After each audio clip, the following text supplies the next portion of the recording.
Et on commence l'émission sur les chapeaux de roue, un plateau bien rempli, Hinda. Tout à fait, je me sens seule ce soir. Bonsoir, Sahaf Torkom. Puisque nous avons le grand plaisir de recevoir évidemment mes amis du groupe Hypnotica, toujours fidèles au poste, messieurs Marhaba Bekoum. Bien sûr, Sahaf Torkom d'ailleurs. Vous êtes venus en force, hein?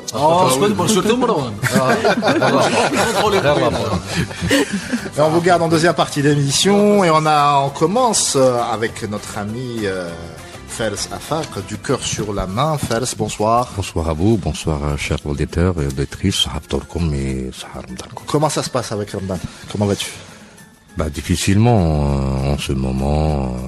Je pense qu'il y a beaucoup de choses à faire pendant ce mois. Justement, on est là pour en parler. Tu fais partie d'une association qui fait des choses juste formidables sur le terrain depuis pas mal d'années. Ça s'appelle Le Cœur sur la Main. Vous faites des maraudes en direction des SDF et pas forcément durant Ramadan. Justement, c'est une activité que vous maintenez tout au long de l'année. Qu'est-ce qui est prévu pour ce mois-ci? Est-ce qu'il y a un dispositif particulier? C'est des trucs habituels, donc c'est les pauphins de Ramadan pour les familles qui sont dans le besoin. La première action, c'était d'envoyer des dons alimentaires à un village à Tamanrasset, c'est un village de semi-nomades qui vivent réellement dans des situations très critiques. Donc la première action, c'était d'envoyer des dons vers Intounen. Et pourquoi Intounen? C'est simplement être dans l'esprit de l'unité nationale et de la cohésion sociale. Une association d'Alger qui envoie des dons à Tamanrasset. Tout un symbole. Voilà, c'est bien sûr, c'est dire aux gens, nous sommes tous unis, on est touchés par la même crise et on doit s'entraider, que ce soit ici à Alger, au sud, partout en Algérie. Toi qui fais de l'associatif et du bénévolat depuis tant d'années, tu la sens vraiment cette crise? Elle est présente sur le terrain? Tu sens ce changement, cette paupérisation quelque part? Oui, les choses se sont très empirées. J'ai des amis qui tiennent des Maïdat al-Rahma et ils me disent Kader, on risque de ne pas tenir tout le mois. Ah, carrément. Peut-être qu'il y a plus de nécessité autour de ces tables et que les années précédentes. L'inflation, la cherté de la vie. Il y a quelqu'un qui me dit, il tient une Maïdat al-Rahma, il me dit la quantité de viande que j'ai achetée l'année passée, c'était à 18 000 dinars. La même quantité cette année, elle est à 35. Ça a doublé, plus. Le nombre de personnes a augmenté, beaucoup de familles n'arrivent pas à sortir justement des 3 années de Covid. C'est-à-dire il n'y a pas eu la des crise, on la ressent chez d'accompagnement. l'épicier du coin qui fait moins de chiffres aujourd'hui. Les épiciers. C'est en fait le premier baromètre de l'économie. Quand ils font moins de chiffres, cela exprime qu'il y a une réelle crise. Les entreprises n'aident pas de la même manière qu'auparavant parce qu'eux-mêmes sont dans des situations précaires. Donc, en tout cas, ça je l'ai remarqué. Moi, je vis dans un quartier très très populaire, comme tu sais. Et l'année fat Barkan, il y avait 5 Maïdat al-Rahma. Il y en avait 5. Cette année, il y en a 2. Donc voilà. Non, parce que il n'y a plus. C'est-à-dire les associations qui travaillent tout le long de l'année. Aujourd'hui, ils sont arrivés à leur limite. C'est-à-dire le mode de financement, le mode d'organisation, les aides qui viennent des citoyens, des entreprises. Aujourd'hui, toutes les associations que je connais sont dans des situations très critiques. Très critiques. Parce qu'ils n'ont pas su évoluer. C'est-à-dire, y compris le mouvement associatif n'a pas su évoluer, développer des projets pour permettre à ces associations-là d'être autonomes financièrement. On dépend de ce que les gens, les citoyens ou les entreprises ne donnent. C'est-à-dire, les associations n'ont pas créé des systèmes d'autofinancement. Tout simplement parce que la réglementation leur interdit ça. Voilà, il faut réfléchir maintenant sur autre chose. C'est vraiment la crise à tous les niveaux. Quel serait le bon modèle de financement pour qu'une association soit rentable, évidemment, fonctionner et faire son travail? Il faut être simple. La formule, elle est simple. Les gens doivent penser les associations comme une entreprise. Jmaïa, c'est Sharika. C'est-à-dire avec un trésorier, avec des projets qui peuvent permettre à des associations de subvenir à ces financements. Ces associations-là décident demain et l'administration n'intervient pas sur ça, il décide de vendre la moitié de la collecte. Tout à fait. Bon, Si on le fait, on sera directement accusé de vol et de je ne sais pas quoi. L'association en question fait un système de location pour les bébés, c'est-à-dire qu'il récupère les grenouillères pour les enfants, etc. Et plutôt que d'acheter des vêtements pour un bébé qui va grandir très vite, autant louer cette grenouillère pour les 2 mois, 3 mois, le temps que le bébé grandisse, la rendre. L'association, le bébé, il a sa grenouillère pour 3 mois. La maman, elle a pu habiller son enfant à un prix très très réduit. Tout le monde est heureux. Et le même article profitera le meilleur business. Voilà, c'est le meilleur business. Tout le monde est Penser content. une association comme une entreprise. Maintenant, pour me faire un peu l'avocat du diable, tu le sais mieux que moi, qu'il y a eu aussi des dérives de la part de certaines associations qui, pendant de longues années, ont profité du système. C'est ce qui a poussé justement cette espèce de resserrage de vis qui touche par ricochet, hélas, les vraies associations qui font un vrai travail sur le terrain. Il y a la justice. S'il y a quelqu'un qui dépose, par exemple, s'il y a une association qui fait don, enfin, qui dit, la même version, le détournement. S'il y a des dépôts de C'est la plainte, fameuse pomme c'est pourrie l'enquête, dans le... c'est la justice. Mais en même temps, ce n'est pas parce qu'il y a des associations qui font donc ça que... Oui, c'est pour ça que j'ai dit l'avocat du diable. On empêche d'autres associations à le faire. Il y a la justice, c'est tout. Il faut laisser des choses se faire naturellement. Naturellement. C'est tout. Si les gens commencent à faire, bah écoute, moi je te dirais, les associations aujourd'hui négocient avec le diable pour arriver à réaliser leur projet. Je vais vous raconter une anecdote, je vais citer personne bien évidemment. À un moment je couvrais, d'ailleurs c'est comme ça qu'on s'est connu beaucoup le mouvement associatif, et je me souviens d'une collecte de jouets, donc une association, ils avaient ramené pour les hôpitaux, c'était de très beaux jouets, des Lego et tout, qui coûtent hyper cher. Donc de généreux donateurs sont venus, ils ont laissé les jouets. Et ben le président de l'association et son bureau sont passés 1 heure avant l'ouverture à la presse, moi j'étais déjà sur place. Ils ont pris les plus belles pièces. Ah, je sais ce qu'on en a. Ils ont pris les plus belles pièces, ils sont repartis. Donc, ces rares associations qui jettent un peu l'opprobre sur toutes les autres qui font un travail formidable, c'est eux qu'il faut chasser. C'est pas complexifier la vie et l'existence aux vrais militants. Oui, c'est aussi ça le contrôle démocratique. Moi, je suis en contact avec une entreprise, c'est-à-dire pour les copains de Ramadan. Et ils me disent, on fait comment?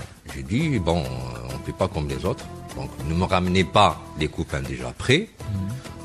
Ramenez tous les dons en vrac. On va détailler ce dont tu as besoin. Et vous désignez 10 employés de votre entreprise, et c'est eux qui vont venir faire les copains pour les policiers. C'est ça le contrôle démocratique, c'est-à-dire si on ne permet pas le contrôle démocratique de l'activité de l'association, si le citoyen ne participe pas justement dans les activités de l'association, le donateur ne participe pas, ben oui, il y a des associations qui peuvent le faire. Maintenant, quand on faisait les morottes pour la distribution des repas, oui, je demandais tout le temps aux donateurs de venir préparer avec nous les repas et la distribution. Comme ça, tu seras sûr et certain que les dons... Et puis parfois, vous tombez dans un cercle vicieux parce que ça devient paradoxal. Souvent, on prend en photo, on filme... Ah, ça c'est l'aspect voyeuriste voilà, et exactement, malsain pour dire que voilà, vos produits ont été acheminés aux plus nécessiteux, mais en même temps, ça se retourne contre vous parce qu'on se dit... Il y a photo et photo. Il y a photo et photo. On peut juste je ne rentre pas dans la morale. Moi, je ne suis pas trop moraliste et je n'ai aucune morale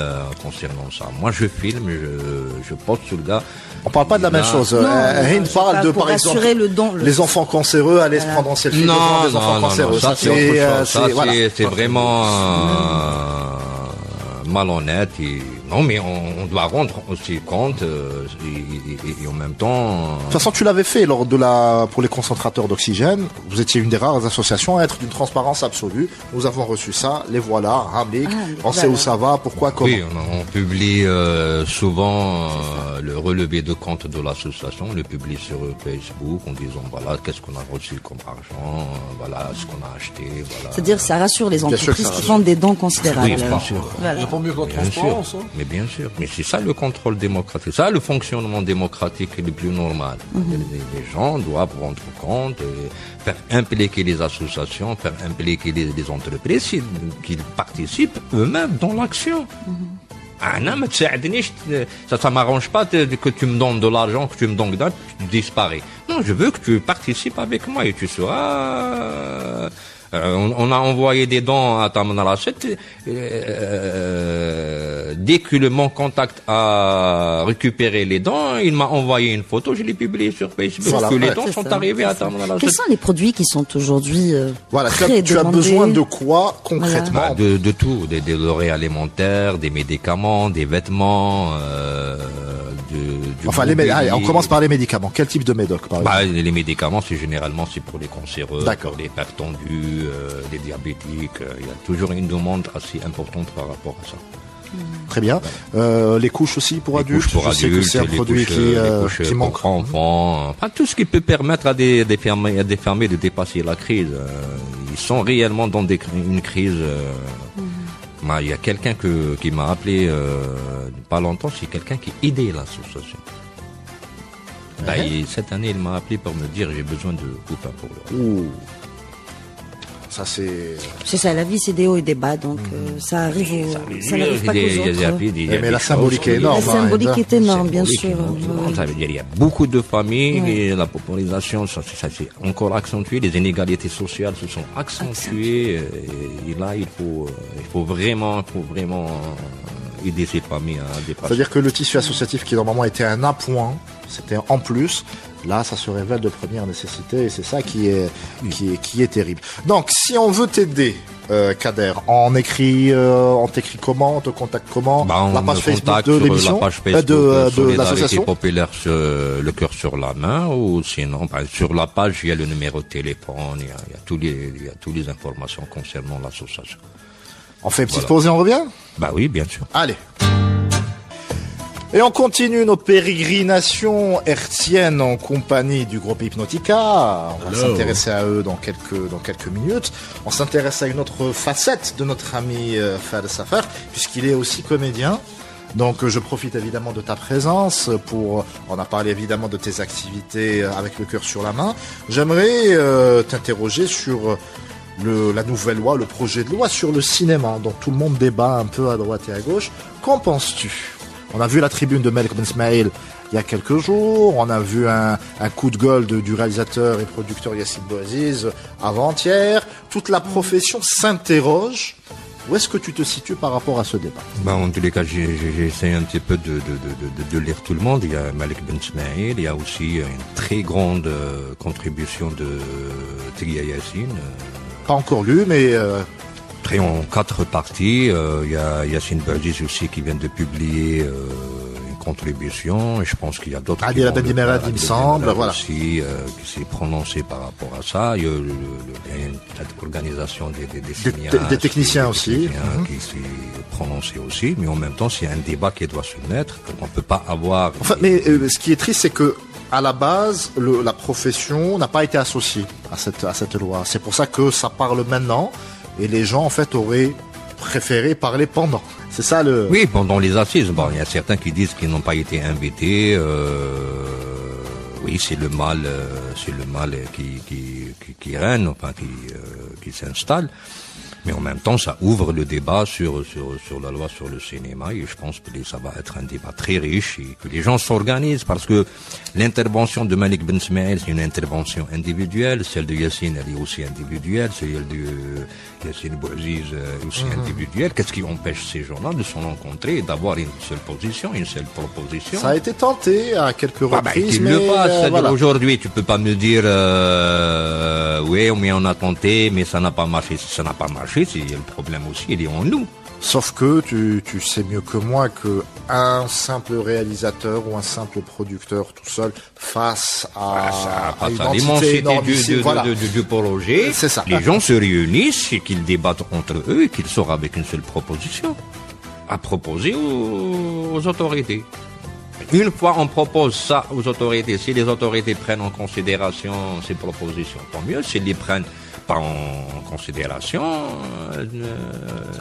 donc tu crois, on est témoin. Donc tu crois au collectif en fait, à l'organisation, au collectif. Bien sûr. Moi, je pense que les gens doivent se réunir, se rencontrer et sortir avec une seule proposition. Et voilà, vous nous avez proposé un projet de loi. Nous, on vous propose un autre projet de loi. On en discute sur les deux. Je n'ai pas à discuter que sur la loi présentée par les autorités. J'ai un autre projet, on discute les deux. Et on vote le plus Et rentable. on verra quelles sont les propositions qui arrangent tout le monde et ça sera la loi qui sera adoptée. Très bien. Par rapport à tes projets personnels, où est-ce que tu en es? Qu'est-ce qui va sortir dans les prochaines semaines, les prochains mois? Après le dernier film qui est sorti, c'était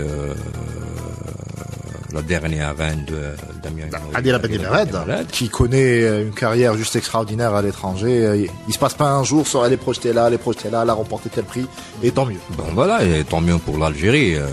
Donc Damien Honouri et Adila Ben Mered. Voilà. Alors, donc il y a eu d'autres projets. Bon, j'ai été sur d'autres projets. Il y a eu Abdelnour Zahzah, France Panan, un film en France avec Karim Ben Salem, Les Lumières Noires, et dernièrement avec Daniel Raymond, Les Tempêtes au Maroc. Voilà les projets qui vont sortir. Et aussi le 4e film de Tarek Tegia qui est en cours de production.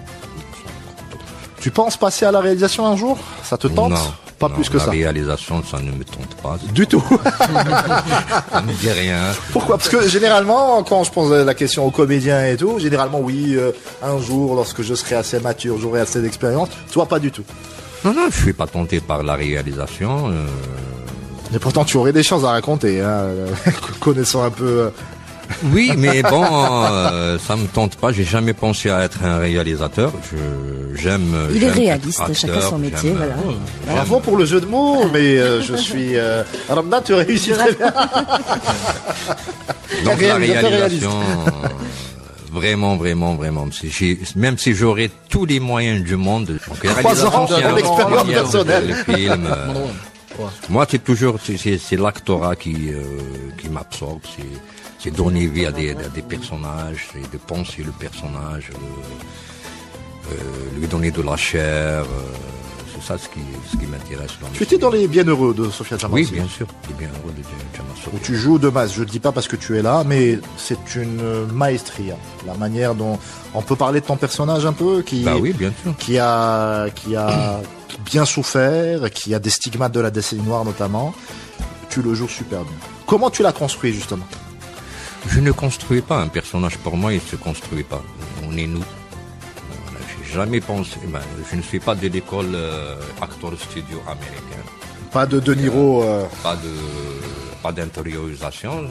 Pour moi, le comédien, c'est l'acteur, c'est le personnage, c'est Kader Afar qui joue. Mais c'est pas le même, celui que tu es en face oui, de moi, et celui qu'on voit à l'écran. Il fait serial killer, j'espère qu'il n'est pas en vrai. C'est-à-dire le personnage, c'est ce qui te permet le scénario, ce qui te permet l'éclairage, le son, le cadrage, la régie, la rencontre des gens avant de faire la séquence et le contexte dans lequel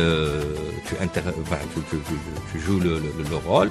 Et puis c'est l'expérience aussi de l'individu. Moi j'ai passé aussi par les années 90, donc je sais c'est quoi. Tu sais de quoi tu parles. C'est quoi. Vous avez commencé par le théâtre? Les débuts, oui. Les débuts débuts, c'était très le bien. théâtre, mais j'ai vu que le théâtre était plus ou moins. Là, pour moi sur la scène c'est du plaisir. Le cinéma c'est le désir. Oh.